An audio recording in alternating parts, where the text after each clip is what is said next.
오늘은 세례 요한의 삶이 우리에게 보여지는 그러한 삶입니다. 세례 요한은 예수님보다 6개월 빨리 태어나셨죠. 6개월 빨리 태어나시고 그리고 우리 예수님의 세례도 물에서 세례도 주시고 태중에서도 기뻐하였고, 그런데 예수님보다 더 빨리 왔으니 빨리 가는 거. 나이 한 30 정도 된 그 시절의 삶을 마감하는 장면을 오늘 보게 되었습니다. 예수님의 소문이 온 각처에 퍼지고 있습니다. 우리 예수님께서 살리기도 하시고 먹이기도 하시고 고치기도 하시고, 그뿐만 아니라 거기에 말씀이 더 얹어져서 그 복음의 말씀을 전할 때에 사람들은 그 가르침이 너무 놀라고 너무 이렇게 하니까 예수님의 이름이 온 동네에 지금 알려지게 되어진 것이지.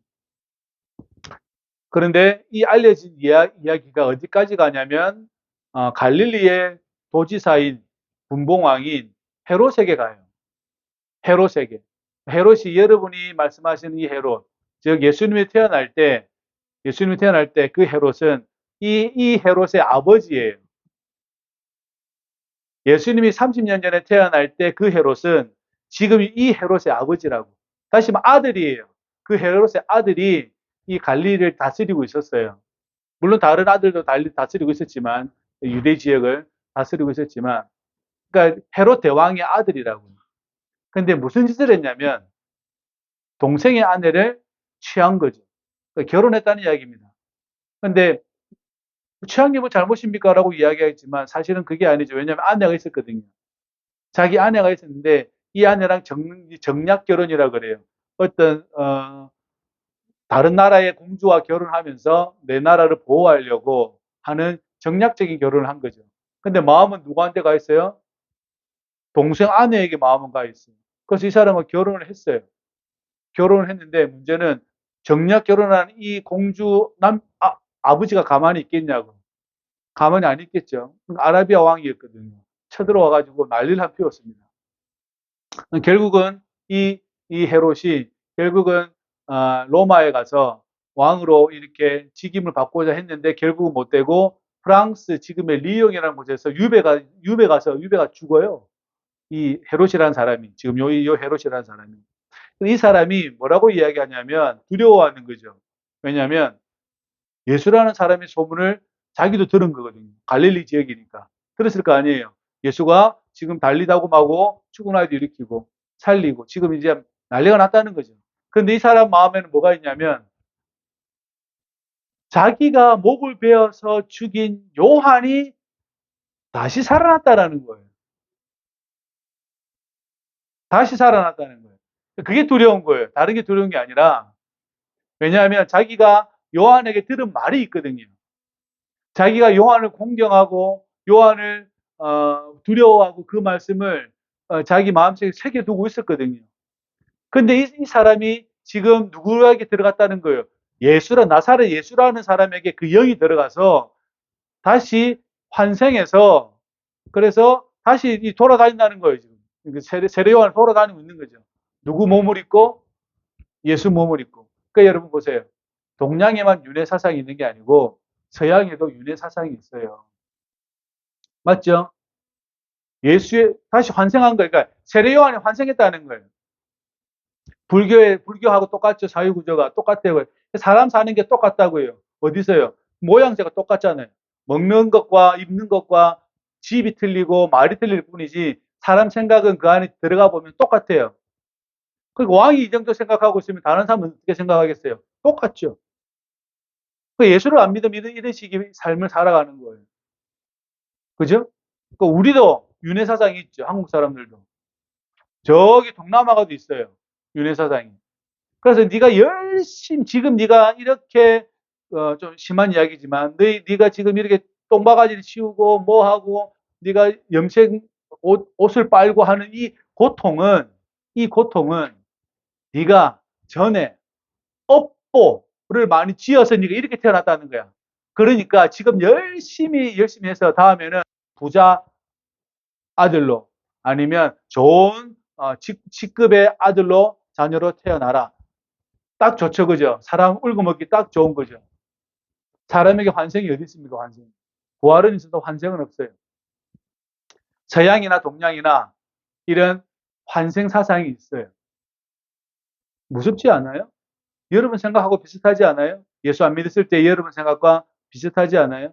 이것이 2000년 전에도 이 이야기가 있었고 몇천 년 전에도 이것이 계속 있는 거예요. 그러니까 지금 헤롯이 어떻게 해요? 두려워요. 왜 그러냐면 환생했으니까.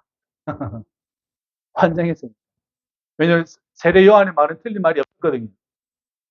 다 맞는 말이었고 자기 자신에게 도움이 되는 말이었고 그리고 나라는 한 인생에 대해서 아주 좋은 조언이었기 때문에 그렇습니다. 오히려 헤로디아가 세례 요한을 죽이려고 하죠.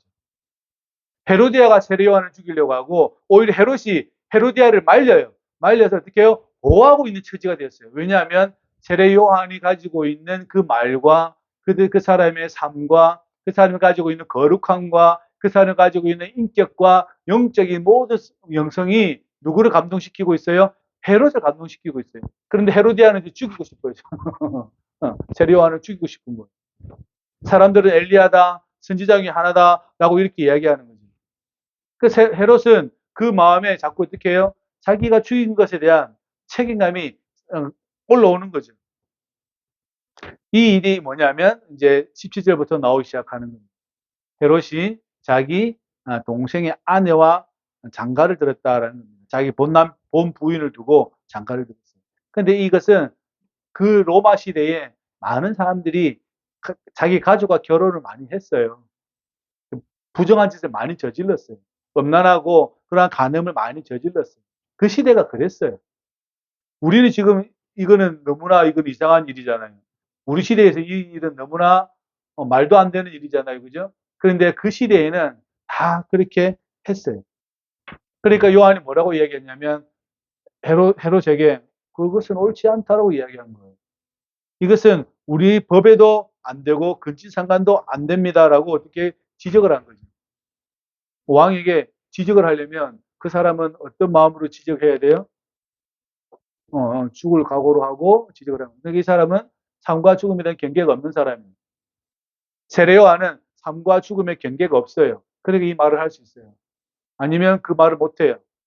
그죠? 그래서 율법에 명시된 대로 그렇게 근친상간하면 안 됩니다. 라고 이야기를 했죠. 그러니까 누가 요한을 죽이려고 그러냐면 헤로디아가 죽이려고 그래요. 근데 하지 못하고 있어요. 나중에 보세요. 헤로디아가 이 집착성이 얼마나 많은지. 그러니까 인간이 집착을 한번 하기 시작하면 얼마나 집요한지를 보여주게 되는 장면이 나중에 나오게 됩니다. 그러니까 죽일 마음이 온 마음 안에 요한 죽이고 싶은 마음이 다 들어가 있어요.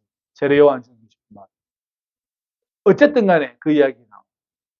그래서 헤롯은 세례 요한이 의롭고 거룩한 사람으로 알고 두려워하고 보호한다라고 이렇게 얘기합니다. 왜냐하면 그 말을 들으면 번민하면서 마음은 괴로워요.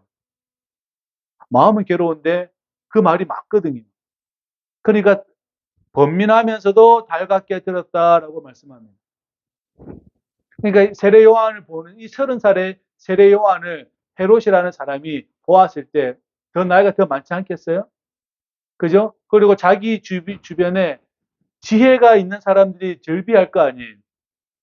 그래도 긁게 난다는 사람들이 즐비할 것이고, 그리고 로마뿐만 아니라 그 모든 헬라의 지혜를 가진 사람, 철학을 알고 있는 사람들이 한두 명이겠냐고요. 그런데도 불구하고 헤롯은 누구를 보호하냐면 세례 요한을 보호하고 있어요. 왜냐하면 자기가 들을 수 없는 말을 듣고 있거든요. 문제는 그거예요. 자기 주위의 철학자들과 교사들이 그렇게도 많음에도 불구하고 교수들이 많음에도 불구하고 그들이 주지 않는 말을 누가 해요? 세례 요한이 하고 있는 거예요. 그러니까 이 사람이 보호하는 거예요. 무슨 말을 했는지는 안 나와요. 그런데 번민을 하면서 달갑게 들었다고 이야기해요. 왜냐하면 직언을 하니까요. 직언을 하니까 바로 쏘아붙여 버리니까. 그러면 안 된다. 이렇게 해야 된다. 뿐만 아니라 인간이 무엇이냐라고 질문을 계속 던져주는 거예요. 누구를 통해서요? 세례 요한이 그것을 계속 이야기하고 있는 거죠. 그러니까 인간이 가지고 있는 고유한 매력이 누구에게 있다는 이야기입니까? 세례 요한에게 있는 거예요. 그러니까 이 헤롯은 세례 요한을 보면서 누구를 생각하냐면 자기는 모르지만 불현듯 하나님을 보는 거예요. 이 세례 요한이 지근하고 나에게 아주 상처 주는 말을 하고 감히 왕에게 막 덤비긴 덤비는데 이 세례 요한의 말을 듣거나 이렇게 하면 자기가 가지고 있는 어떤 신에 대한 개념뿐만 아니라 이 사람을 보면서 뭘 느껴요? 인간의 고유한 거룩함을 매력을 느끼는 거예요. 그러니까 이 사람이 보호하고 있는 거죠. 그렇지 않겠습니까? 그러니까 인간이 가지고 있는 고유한 매력이 무엇인지를 세례 요한은 보여주고 있는 거예요. 우리도 마찬가지지 않겠어요? 저와 여러분들이 가지고 있는 고유한 매력이 있어요. 그것이 하나님부터 받았어요. 우리는 그걸 하나님의 형상이라고 이야기합니다. 그죠?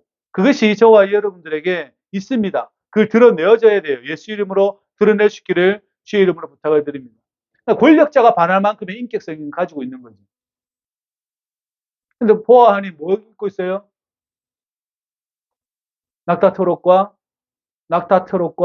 메뚜기와 석청을 먹는 사람인 것 뿐이에요. 누가 봐도 거지죠. 누가 봐도 거지예요. 태어나서 부모 엘리사벳의 어머니 태어나서 어디로 나갑니까? 광야로 나가요. 광야에서 예수 그리스도 오심을 기다리면서 아침 저녁으로 그 세례탕에 들어가서 몸을 씻고 정결하고 깨끗하게 살아가는 사람이 이 사람이 평생 했던 30살까지의 했던 일과가 그거예요. 하루 일과가 그거예요. 아침 일찍 몸을 씻고 저녁 늦게 몸을 씻고 깨끗하게 해서 샤워를 했다는 뜻이 아니에요. 내가 더 예수님이 오시니까 그리스도가 오시니까 내가 깨끗하게 있기를 원하는 마음에서 그 세례탕에 하루에 2번씩 들어가는 거예요. 그게 이 사람이 하루 일과였어요. 그러니까 이 사람이 가지고 있는 거룩성이라는 건 우리가 생각하는 상상 이상이에요. 우리가 바로 상상 이상이에요. 여러분도 30살 때까지 우리 요한이와 인혁이와 윤별이와 윤아와 윤설이가 매일 하루 2번 세례탕에 들어갔다 나왔다 하면서 주 예수님 오시옵소서라고 계속 기도하고 있다고 생각해 보세요. 엄청난 하나님의 매력을 여러분들은 가지게 될 것입니다. 그러니까 공부하는 것보다 하나님을 경외하는 게 더 중요하다고 늘 말하는 것은 그것 때문에 그래요. 그래야 삶과 죽음에 대한 경계를 모르고 살아가는 사람이 되는 것이지. 헤로디아가 계속 헤롯을 꼬시기도 하고 협박도 할 겁니다. 여보, 저거 죽이자.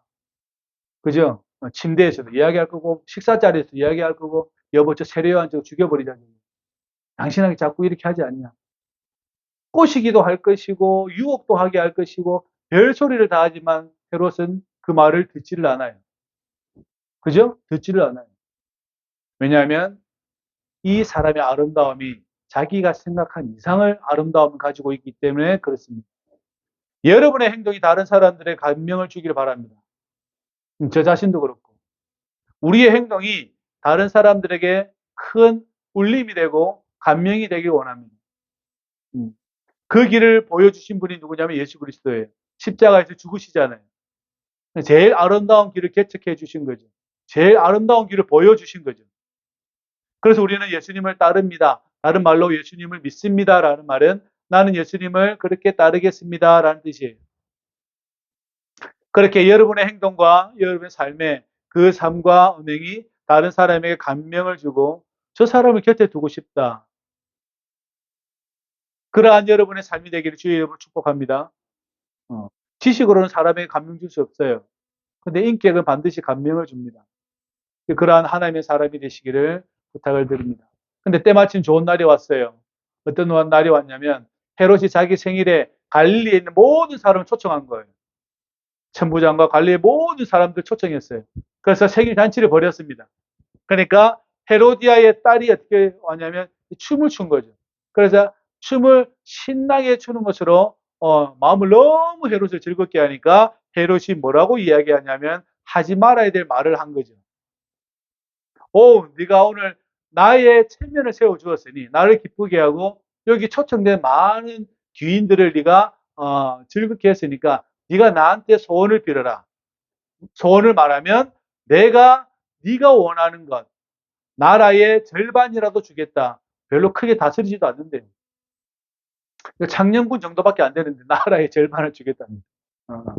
이스라엘이 그리 큰 나라가 아니거든요. 큰 나라가 아니에요. 근데 겨우 그 정도 다스리면서 나라의 절반을 주겠대요. 어. 남지읍 정도 주겠다는 이야기지. 그러니까 이 후회할 약속을 하기 시작합니다. 그러니까 뭐라고 이야기하냐면 자기 말을 하지 않고 이 헤로디아의 딸이 누구에게 가냐면 엄마한테 가요. 자, 그 인간의 집착성이 얼마나 큰지 여기서 나와요. 엄마, 내가 소원 뭐 빌지? 이렇게 했어요. 그러니까 앞뒤 절도 아무것도 없이 요 안에 머리를 달라 해라. 마음 안에 뭐가 가득 차 있었어요? 이 사람은 그게 기회라고 보고 끊임없이 노리고 있다가 자기 딸이 소원을 하나 가지고 왔는데 그 소원에다 뭘 이야기해요? 세례요 안에 머리를 달라고 바로 이야기해 버려요. 세례요 안에 머리를. 그 이야기. 구하라 그 말은 나중 말이에요. 머리. 그부터 이야기한 거죠. 머리 누구 머리예요? 세례 요한의 머리. 간결하게 쓰여 있어요. 원문을 보면 아주 간결한 언어로 되어 있습니다. 왜 그러냐면 헤로디아가 얼마나 집착하고 있었는지를 보여주는 장면이에요. 저놈 죽여야 되는데 남편이 말을 안 들어요. 이래도 말을 안 듣고 저래도 말을 안 들어요. 겁박을 해도 말을 안 들어. 부부 침실짜리 백인지 속삭여도 안 돼. 이래도 안 돼. 저래도 안 돼. 근데 딸이 너무 즐거워하겠는데 소원 하나 가지고 왔어요. 그러니까 엄마 어떻게 해야 하죠? 무슨 선물을 구하죠? 그러니까 요한의 머리 이렇게 딱 이야기한 거예요. 엄청 급하게 이야기한 거예요. 우리 요한의 머리 달라 그럴까? 이것도 아니고 그냥 요한의 머리입니다. 그러니까 도장 찍듯 그냥 찍어버려요. 그래서 급히 더 들어가서 얘는 이제 더 해요. 더 큰 말을 합니다. 어떤 말을 하냐면 아버지 세례 요한의 머리를 소반에 쟁반에 담아서 주십시오. 이야기합니다. 그러니까 딸과 어미가 대단하죠. 자, 여쭤볼게요. 여러분들 사람 머리 소반에 담아갈 수 있습니까? 사람 머리 잘랐는데 들고 갈 수 있어요? 그죠? 어. 딸도 무지막지하고 그 어미도 무지막지한 사람들입니다. 맞잖아요. 닭 한 마리 목을 잘라 그래도 자르기 힘들어요. 근데 사람 목을 잘라가지고 쟁반에 달라니 그게 될 말입니다. 근데 왕이 근심하죠. 왜냐하면 세례 요한은 너무나 좋은 사람이고 이 사람이 가지고 있는 영성은 놀라운 영성을 가지고 있는데 내가 데리고 있는 교사와 교수들보다 더 좋은데 철학자도 더 좋은데 한 말이 있어서 뱉어놓은 말이 있어서 이러지도 못하고 저러지도 못해요. 만약에 이것을 엎어버리면 그 갈릴리 귀인들이 뭐라 그러겠어요? 갈릴리에 그 사람들이 천부장뿐만 아니라 많은 사람들이 와서 지금 대왕이 저 세례 요한이라는 거지와 같은 사람 머리 하나 때문에 고민하고 있다고 생각하면 내 체면이 뭐가 되겠어요? 그러니까 어떻게 해요? 가져오라 이렇게. 가져와서 그 사람이 요한의 목을 베었다라는 겁니다. 그리고 소반에 얹어주니까 소녀가 엄마에게 줬다. 그리고 요한의 제자들은 시신을 가지고 장사했다. 뭐만 가지고 왔어요? 몸만 가지고 왔죠. 목은요? 헤로디아 가지고 있죠. 제자들은 세례 요한의 몸만 가지고 와서 장사를 했어요. 그래서 저기 그리스도교 성화에 보면 어느 이콘에 보면 순교자들은 자기 몸에다가 얼굴을 이렇게 들이는 장면이 있어요. 이콘에 목 빼고 얼굴을 이렇게 주님께 드리는 장면이 순교자들의 그 그림을 그려놓은 게 있어요. 놀랍지 않아요? 놀랍지 않아요? 어. 몸은 그대로 있는데 이렇게 자신 얼굴을 주님께 드리는 사람들이 있어요. 지금 세례 요한은 그렇게 자신의 삶이 끝나 버렸습니다. 하나님의 부르심이 있었죠. 하나님의 선택이 있었죠. 그래서 엘리사벳의 태중에서 태어났고 그리고 엄마 마리아가 왔을 때 엄마 뱃속에서부터 기뻐했던 세례 요한이었습니다. 그리고 이 사람이 그 좋은 자리에 있지 않고 어디로 갔냐면 광야에 나갔어요. 광야에 나가서 자신의 삶을 거기에다 들이다가 그리스도 오심을 기다리다가 그리고 또 호련듯 나와서 회개하라. 그리고 너희들에게 임박할 진노를 어떻게 피할 것이냐?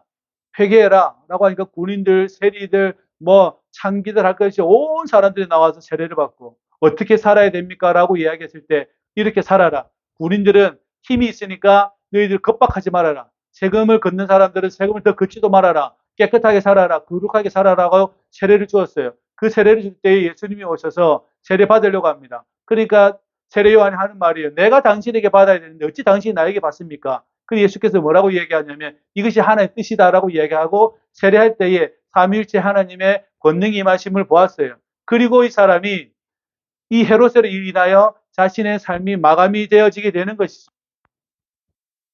그리고서 예수님보다 더 먼저 하나님을 배우는 놀라운 삶을 살아가게 되었습니다. 그리고 자기 제자들이 했던 말이 있어요. 세상의 죄를 지고 가는 하나님의 어린 양이다. 하나님의 어린 양이다. 그 제자들이 따라가요. 안 말려요. 보라, 하나님의 세상의 죄를 지고 가는 하나님의 어린 양이다라고 이야기할 때 제자들이 따라간단 말이에요. 그 제자들이 예수님의 제자가 돼요. 그런데 그 제자들 붙잡지 않아요. 왜 가냐? 아니에요. 왜요? 그분을 따라가는 게 맞거든요. 자기는 역사의 뒤안길로 살아가요. 나는 그리스도가 아니다. 나는 아무것도 아니다. 나는 그분을 예배하는 사람이다.